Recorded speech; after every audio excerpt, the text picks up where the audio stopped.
Hello students, learn BST channel में आप सबका हार्दिक स्वागत और अभिनंदन। पिछली वीडियो में हमने विभागीय उपक्रम के संबंध में पढ़ा था। इस वीडियो में हम वैधानिक निगम क्या हैं, उसके क्या लक्षण हैं और क्या उसके लाभ और दोष है के संबंध में पढ़ेंगे। सबसे पहले हम पढ़ेंगे वैधानिक निगम क्या है।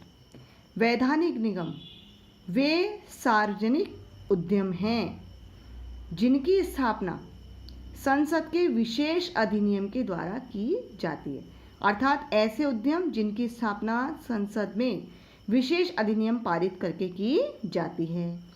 ये अधिनियम ऐसे उद्यमों के अधिकार, अर्थात इस अधिनियम में इन उद्यमों के अधिकार, कार्य और कर्मचारियों से संबंधित नियम, कानून तथा सरकार के विभिन्न विभागों के संबंध में इनके क्या संबंध हैं, इन सबको परिभाषित करते हैं।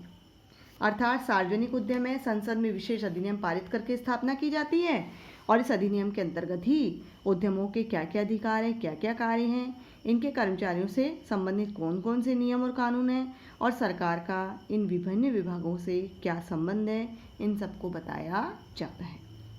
ऐसा उद्यम निगमित संगठन है जिसकी स्थापना, यानी इस संगठन की स्थापना किसके द्वारा हुई है? विधानमंडल के द्वारा।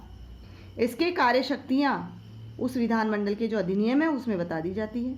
वित्त के मामले में स्वतंत्र, यानी ये स्वयं भी वित्त जुटा सकते हैं और सरकार भी इन्हें वित्त प्रदान कर सकती है।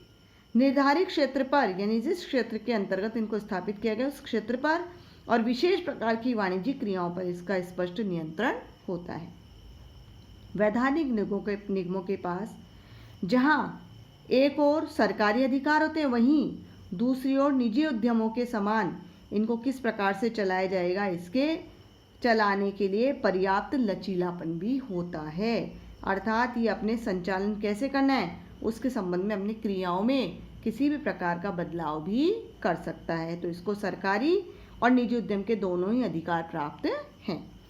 वैधानिक निगम की कुछ विशेषताएं हैं। क्या क्या हैं? नंबर 1, इनकी स्थापना, जैसा कि हमने इसके अर्थ में पढ़ा था, स्थापना किसके द्वारा हुई है? संसद के द्वारा। संसद के द्वारा विशेष अधिनियम अर्थात पारित अधिनियम के द्वारा होती है और इसी अधिनियम के अंतर्गत उसका संचालन किया जाता है। अर्थात उसमें जो प्रावधान दिए जाते हैं उन्हीं के अंतर्गत इनको चलाया जाता है। इस अधिनियम में इस वैधानिक निगम के क्या क्या अधिकार हैं, किस उद्देश्य से इनकी स्थापना की गई है और कौन कौन से विशेष अधिकार इनको प्राप्त है, इन सब की जानकारी उस अधिनियम में दी जाती है। नेक्स्ट है सरकार का स्वामित्व। इन वैधानिक निगमों में पूरी तरह से सरकार ही क्या होती है? मालिक। वित्त के संबंध में, अर्थात अगर इनको फाइनेंस की आवश्यकता है तो फाइनेंस की व्यवस्था अगर नहीं हो पाती तो अंतिम व्यवस्था करने का उत्तरदायित्व किसका है? सरकार का। और सरकार ही जो भी लाभ होता है उस लाभ को कैसे, कहाँ इन्वेस्ट करना है वो करती है। यदि किसी भी प्रकार की हानि होती है तो उस हानि को भी सरकार ही वहन करती है। अर्थात वित्त की व्यवस्था सरकार कर रही है, लाभ कहाँ इन्वेस्ट करना है वो सरकार कर रही है, हानि होती है तो हानि भी सरकार ही वहन करती है। नेक्स्ट, ये निगमित संगठन, निगमित यानी कॉरपोरेटिव, ठीक है, तो कॉरपोरेटिव ऑर्गेनाइजेशंस है, अतः इन पर मुकदमा किया जा सकता है। चूंकि इसका जो निर्माण किया जा रहा है वो कानून के द्वारा हो रहा है ना, इसीलिए इन पर मुकदमा किया जा सकता है। ये भी दूसरों पर मुकदमा कर सकते हैं, अनुबंध भी कर सकते हैं, अपने नाम से कोई भी संपत्ति भी खरीद सकते हैं। नेक्स्ट है वित्त की आवश्यकता। साधारणतः तो ये अपने वित्त की आवश्यकता को स्वयं ही पूरा करते हैं। सरकार से ऋण भी ले सकते हैं, यानी सरकार से ऋण लेकर कर सकते हैं। जनता में वस्तु और सेवाओं को बेचकर भी जो आय अर्जित करते हैं उस आय से भी धन जुटा सकते हैं। नेक्स्ट है लेखांकन और अंकेक्षण की प्रक्रिया। सरकारी विभागों के लिए जो लेखांकन और अंकेक्षण की प्रक्रिया है वो इन निगमों पर लागू नहीं होती, यानी अपने अकॉर्डिंग ही अंकेक्षण और लेखांकन का कार्य करवा सकते हैं। केंद्र सरकार के बजट से, यानी इसके लिए केंद्र सरकार कोई बजट पारित नहीं करता है, तो केंद्र सरकार के बजट से इसका कोई सरोकार यानी कोई लेना देना नहीं है। जैसे कि हमने विभागीय उपक्रम में पढ़ा था कि सरकार यानी जिस भी विभाग के अंतर्गत, जिस भी मंत्रालय के अंतर्गत इनकी स्थापना की जाती है ना, वो मंत्रालय बजट बनाता है कि बजट अनुसार कितनी धनराशि किन किन कार्यों पर खर्च करेगी। लेकिन यहाँ पर सरकार का कोई लेना देना नहीं है, ये स्वयं ही अपने बजट को निर्धारित करते हैं, बजट बनाते हैं। नेक्स्ट है, इनके कर्मचारी राज्य और नागरिक सेवा के अधिकारी नहीं होते। जबकि हमने पढ़ा था कि विभागीय उपक्रम के कर्मचारी नागरिक सेवा के अधिकारी या सरकारी कर्मचारी होते हैं, ये नहीं होते। तथा ये सरकारी सेवा शर्तों, नियम और कानूनों से शासित भी नहीं होते। नेक्स्ट है, लाभ कार्य संचालन के लिए पूरी तरह से स्वतंत्र है, अपने कार्यों को कैसे भी संचालित करें, इन पर किसी प्रकार की कोई बाउंडेशन नहीं होती। इनके कार्य परिचालन में उच्च स्तर का क्या होता है, लचीलापन, यानी वो अपने व्यवसाय को अधिक से अधिक कैसे लाभ हो, उद्यम को कैसे लाभ हो, इस प्रकार से अपनी क्रियाओं में परिवर्तन कर सकती है। इन पर सरकार के अवांछित नियम और कानून, यानी सरकार के वे नियम और कानून जो आवश्यक है बस वही लागू होते हैं, जो आवश्यक नहीं है वो लागू नहीं होते। धन की व्यवस्था, इनके लिए धन की व्यवस्था केंद्रीय बजट में तो नहीं होती, इसलिए इनकी आय और प्राप्तियों पर सरकार का कोई अधिकार भी नहीं होता। इनके वित्तीय मामलों में सरकार हस्तक्षेप भी नहीं करती, चूंकि बजट सरकार के द्वारा नहीं बनाया जाता, इसलिए आय और प्राप्तियों पर भी सरकार का कोई अधिकार नहीं होता और वित्त के मामलों में भी सरकार का कोई हस्तक्षेप नहीं होता। नेक्स्ट है, स्वायत्त संगठन, स्वायत्त यानी ऑटोनोमी ऑर्गेनाइजेशन, यानी इसके स्वयं के अपने ही नियम और कानून हैं, ये अपने अकॉर्डिंग अपने संगठन को संचालित करते हैं। चूंकि ये स्वायत्त संगठन होते हैं, इसीलिए अधिनियम द्वारा प्रदत्त अधिकारों की परिधि में रहकर स्वयं अपनी नीति, यानी जो अधिनियम बनाया गया ना, उस अधिनियम के अंतर्गत ही अपनी नीतियों और प्रक्रियाओं को निर्धारित करते हैं।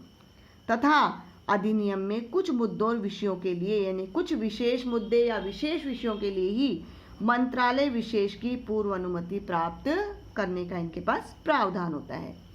नेक्स्ट है, वैधानिक निगम आर्थिक विकास का भी मूल्यवान उपकरण है, क्योंकि इनके पास दोनों अधिकार हैं, सरकार के अधिकार भी हैं, तो निजी उद्यम की पहल क्षमता, यानी निजी उद्यम जैसे अपने व्यवसाय को बढ़ाने के लिए, विकास के लिए, विस्तार के लिए आगे बढ़कर जो क्रियाएं करते हैं, इसके पास भी पहल क्षमता का अधिकार, यानी आगे बढ़कर अपने कार्यों को श्रेष्ठ कर सके, ऐसा भी अधिकार इसके पास है।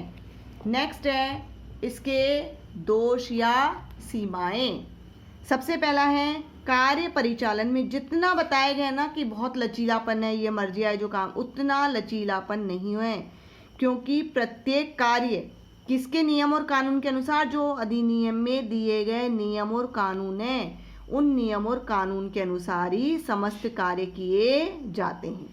नेक्स्ट, भारी धन व्यय होता है किन में, प्रत्येक महत्वपूर्ण निर्णय लेने में और कार्य करने में जिनमें बहुत अधिक मात्रा में धन खर्च होता है, ऐसे निर्णय और कार्य के संबंध में हस्तक्षेप रहता है सरकार का और राजनीतिक पार्टियों का, अर्थात उस समय जो राजनीतिक पार्टी कार्यरत है उसका इस पर क्या होता है, हस्तक्षेप। नेक्स्ट, अनियंत्रित भ्रष्टाचार भी है, जहाँ भी जनता से लेन देन की आवश्यकता होती है वहाँ इसमें बहुत अधिक मात्रा में भ्रष्टाचार व्याप्त है, यानी भ्रष्टाचार मिलता है।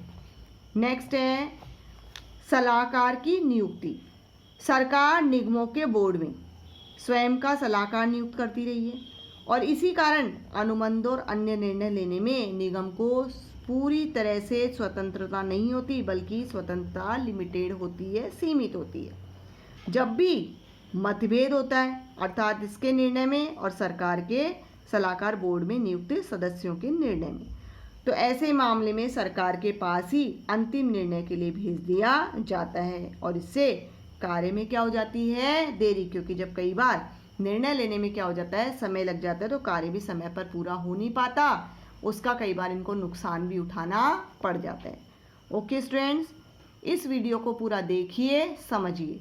यदि आपको समझ आती है प्लीज़ लाइक और सब्सक्राइब करना ना भूलें। इससे पहले भी इस चैप्टर की एक वीडियो आ चुकी है, ये सेकंड वीडियो है। नेक्स्ट वीडियो में हम पढ़ेंगे सरकारी कंपनी। तब तक आप इसे ध्यान से पढ़िए, समझिए और इसके छोटे छोटे क्वेश्चंस भी अपने स्तर पर बनाइए, ताकि आपके स्वयं के शॉर्ट नोट्स भी क्या होंगे, तैयार, और आपको याद करने में भी आसानी होगी।